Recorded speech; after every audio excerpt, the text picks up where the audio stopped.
কুষ্টিয়াবাসী যা দেখিয়েছে এবং সারা বাংলাদেশে আমরা এখন যা শুনতে পাচ্ছি, যদি এই ধারাবাহিকতা থাকে, আশা করছি জামাত ইসলামী বাংলাদেশ সহ 11 দলীয় জোট সরকার গঠন করবে। তারা যদি করে, আমরা আগামীর কুষ্টিয়াকে যেগুলো দিয়েছি, প্রায় 16টা বিষয় দিয়েছি, আমরা ইনশাল্লাহ 16টা বিষয় জনগণের সামনে বাস্তবায়ন করব। সর্বপ্রথম কাজ হবে আমাদের কুষ্টিয়ায় কেউ যেন বেকার না থাকে। এটা একটা মানে বড় সমস্যা কুষ্টিয়ায়, এবং এটা জীবনের জন্য খুব বড় অভিশাপ। আমরা কেউ বেকার থাকতে চাই না। যে কোনো কাজ, যার যে যোগ্যতা আছে, আমরা এই কাজ আগে তুলে দিতে চাই। এবং যে মানুষগুলো আমাদের সাথে ছিল, বিশেষ করে আমরা 6 জন, একজন বোন ছিল, আমরা 5 জন ভাই ছিলাম।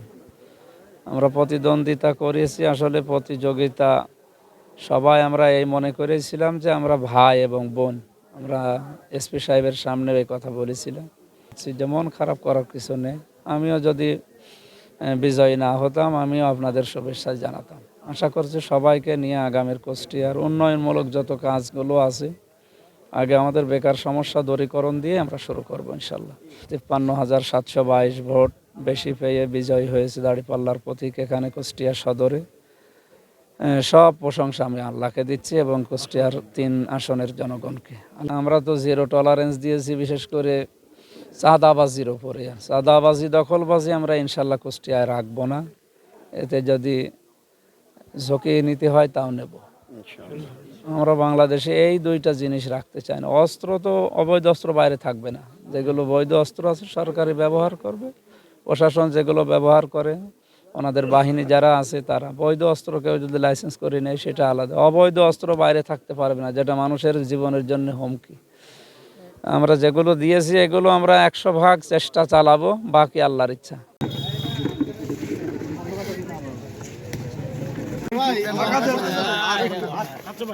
খাওয়া নেই, কালকে কথা বলবো। আসেন। 53,700 ভাই। 53,700 ভাই।